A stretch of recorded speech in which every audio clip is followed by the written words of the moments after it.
अस्सलाम वालेकुम सज्जनों, बेलियो मित्रों, की हाल चाल है। मैं थोड़ा दोस्त मोहम्मद अली खिजर, तुसी वेखदे पे अपना चैनल पंजाबी वसेब। एक नवा वीलॉग लैके मैं थोड़ी खिदमत च हाज़र हाँ। अज असी जनाब सदगरा की सरजमीन ते मौजूद हैं।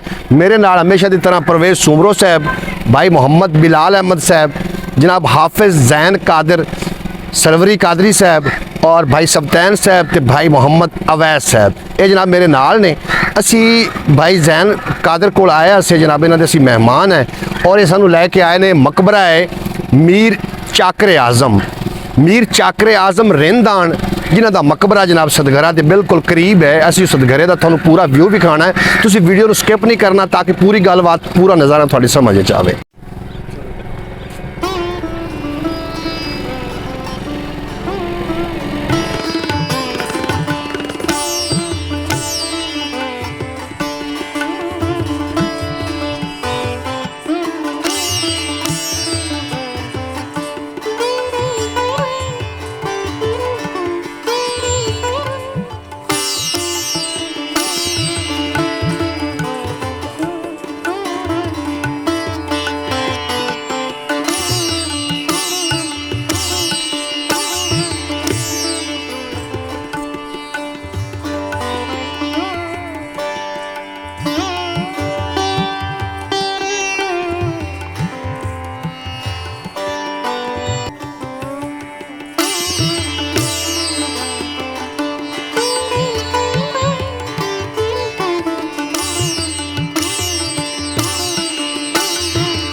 जी मुअज़्ज़ज़ नाज़रीन, इस टाइम असी सदगरा की सरजमीन पर मौजूद हैं और जिहड़ी जगह असी मौजूद हैं ये मीर चाकरे आज़म।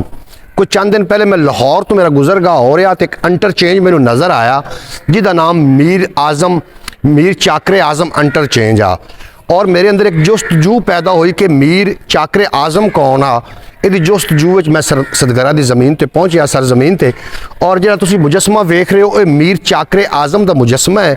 और मीर चाकरे आज़म कौन आ, ये जनाब हा रिंद बलोच जिहड़ा कि 1488 के सन विच पैदा होया और 18 साल तो बाद इन्हें जनाब बादशाही संभाली। और बादशाही संभालने तो बाद जनाब मुगल बादशाह ते बादशाह शेर शाह सूरी नूं शिकस्त देवन विच ये कामयाब हो गया। इनू इस वास्ते सदगरा दा सरदार बना दिता गया और जिहड़े गिरदो नवा इलाके ने उन्होंने सरदारी इन्होंने मिल गई। इस टाइम असीं उन्होंने दरगाह ते मौजूद हैं। इनू तां ही सदगरा आखदे ने कि ये जिहड़े 7 खानदान आन उन्होंने अलहदा अलहदा घर हान और जिहड़े इन्हां दी कबरां ने उन्हां दे उत्ते असीं मौजूद हैं। 5 पुत्तर हैं, एक मियाँ तो एक बीवी, उन्होंने कबरां भी नहीं, तो वो भी विखाई। तुम वीडियो में एंड तक वेखना, वीडियो में स्किप नहीं करना। मेरे नाम अवैस साहब ने। अवैस साहब पहले कभी आए हुए थे? नहीं जी, पहली बार आए भाई। पहली बार आए हो? हाँ जी। अच्छा, तो परवेज़ भाई थोड़ा कभी गुजर होया हो? इत्थे तो ट्रक तो सीधे होए लेकिन इस चीज़ का नहीं पता भी सदगरा क्यों आख्या जाता। सदगरा तुसी तो जैन भाई अगे आओ ना थोड़े। ए जी हाफिज़ जैन कादर साहब ने इत्थों दे सना खान ने और बड़ा नाम है। जैन भाई तू साड़ा अगे इत्थे आउण जाण लगा रहिंदा वे? हाँ जी, काफ़ी दफ़ा है। जी मैं हिस्टरी सुना रहा तुसी भी हिस्टरी इवें ही सुनी है कि कोई इस तो इलावा कोई है? नहीं जी, इवें ही है बिल। अच्छा, इस तो इलावा ये तो मीर चाकरे आज़म दे आप मकबरे ते हैं। इस तो इलावा कोई आंदे है ना इस तरीके के तरीकी मकामात इत्थे सदगरे च? हाँ जी, अगे इन्हां दे किले हैं सारे, उत्थे इन्हां दे घर सी। अच्छा अच्छा। हाँ जी, उन्हें किले तक अपनी पहुँच है? हाँ जी, चले जाओ इत्थे लागे ही ने किते? हाँ जी, लागे ही ने। जी नाज़रीन, तुसी हाफिज़ साहब की ज़बानी सुन रहे हो कि ये उन्होंने जी उन्हों का मकबरा है, ये उन्हों की दरगाह है। क्योंकि जड़ा है ना जी मीर चाकरे आज़म ये अलहमदुलिल्लाह मुसलमान भी आन। हाँ जी, एवं ही है ना? सिख तो नहीं आना? नहीं जी नहीं। क्योंकि मेरे को पक्की तरीके दी यही है जी मैं थोड़ा सुना चुका वा। अगे इन्हों के किलियां ते भी जाने, पहले इन्हों की दरगाह में वेखिए, साढ़े नाल ही रहो।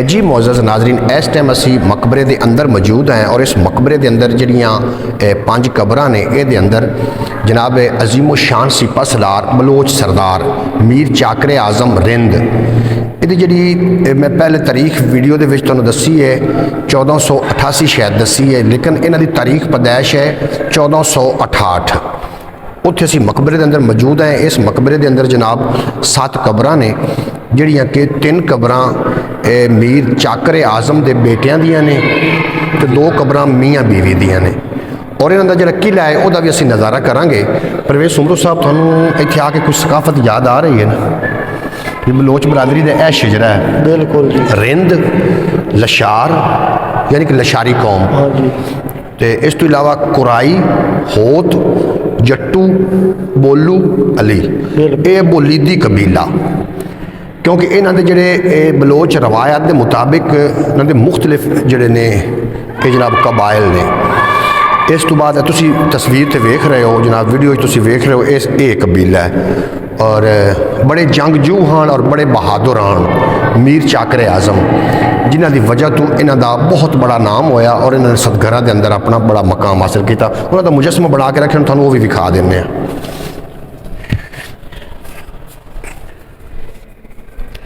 यह जनाब मीर चाकरे आजम का मुजस्समा है जिहड़ा तुसी वेख रहे हो और असी उन्होंने मकबरे के अंदर मौजूद हैं।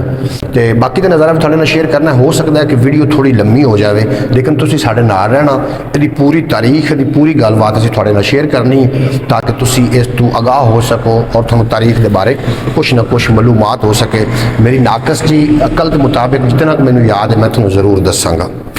नाजरीन यह जी थोड़ा दरगाह नज़र आ रही है कबर नज़र आ रही ये मीर चाकरे आजम रिंद की यह कबर है और ये नाल जी थोड़ा दूसरी अगली कबर नज़र आ रही मैं थोड़ा विखा सकना मेरा कैमरा मैन अगर थोड़ा विखा सके यह कबर उन्होंने बीवी दी है और अगे इन्होंने बच्चे की कबर है या वो बैठन की जगह है मेरा ख्याल है 4 हाँ वो बच्चे की कबर है यह 2 बेटियां की कबर है जी थोड़ा यह नज़र आ रही और अगले पासे 2 कबरां ने जी इन्होंने बच्चियां दियां ने यह थोड़ा सामने नज़र आ रही हैं। इस तरीके ये जनाब खानदान 7 लोग हैं जिसकी वजह नाल इहदा नाम सतगरा के नाम तो मशहूर होया और इत्थे बहुत सारे इन्होंने मकबरे भी ने तुसी वेख चुके हो पिछे अगे भी तुसी वेखोगे साडे नाल ही रहना वीडियो को स्किप नहीं करना ताकि पूरी गलबात थोड़ी समझ आवे।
ਰੱਬ ਰੱਬ ਕਰਦੇ ਬੁੱਢੜੇ ਹੋ ਗਏ ਮੁੱਲਾ ਪੰਡਤ ਸਾਰੇ ਰੱਬ ਦਾ ਖੋਜ ਖੁਰਾ ਨਾ ਲੱਭਾ ਸਜਦੇ ਕਰ ਕਰ ਹਾਰੇ ਓਏ ਰੱਬ ਤਾਂ ਤੇਰੇ ਅੰਦਰ ਵਸਦਾ ਵਿੱਚ ਕੁਰਾਨ ਇਸ਼ਾਰੇ ਪਰ ਬੁੱਲੇ ਸ਼ਾਹ ਰੱਬ ਉਹਨੂੰ ਮਿਲਦਾ ਜਿਹੜਾ ਤਨ ਮਨ ਯਾਰ ਦੁਆਰੇ। ਪਿਆਰੇ ਨਾਜ਼ਰੀਨ ਇਸ ਟਾਈਮ ਅਸੀਂ ਇੱਕ ਇਹ ਜਿਹੜਾ ਤੁਸੀਂ ਵੇਖ ਰਹੇ ਹੋ ਇਹ ਕੋਈ ਮੇਰਾ ਖਿਆਲ ਹੈ ਹਿੰਦੂਆਂ ਦਾ ਜਾਂ ਖੱਤਰੀਆਂ ਦਾ ਹੀ ਹੋ ਸਕਦਾ ਕੋਈ ਇਹ ਹੈ ਮੰਦਿਰ ਹੈ ਜਿੱਥੇ ਅਸੀਂ ਮੌਜੂਦ ਹਾਂ।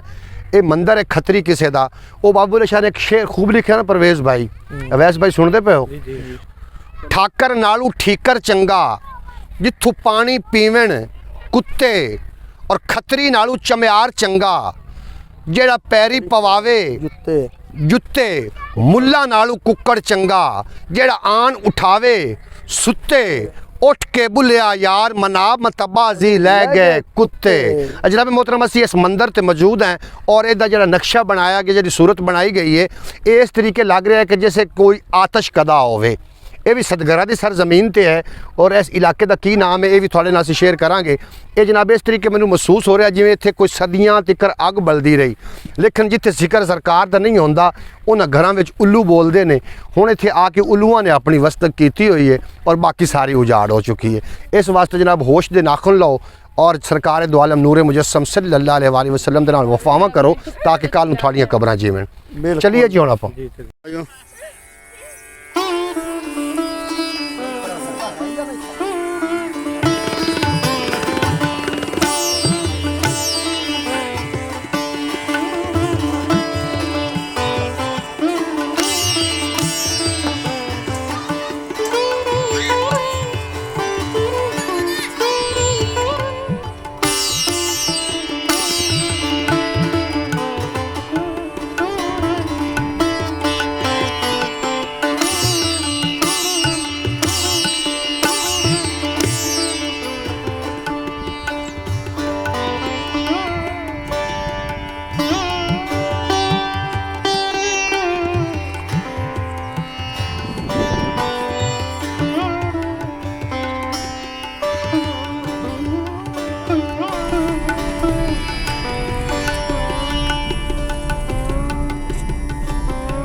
ਇਹ ਕੱਖਾਂ ਵਾਲੀ ਸੜਕ ਇੰਡੀਆ ਨੂੰ ਜਾਂਦੀ ਸੀ।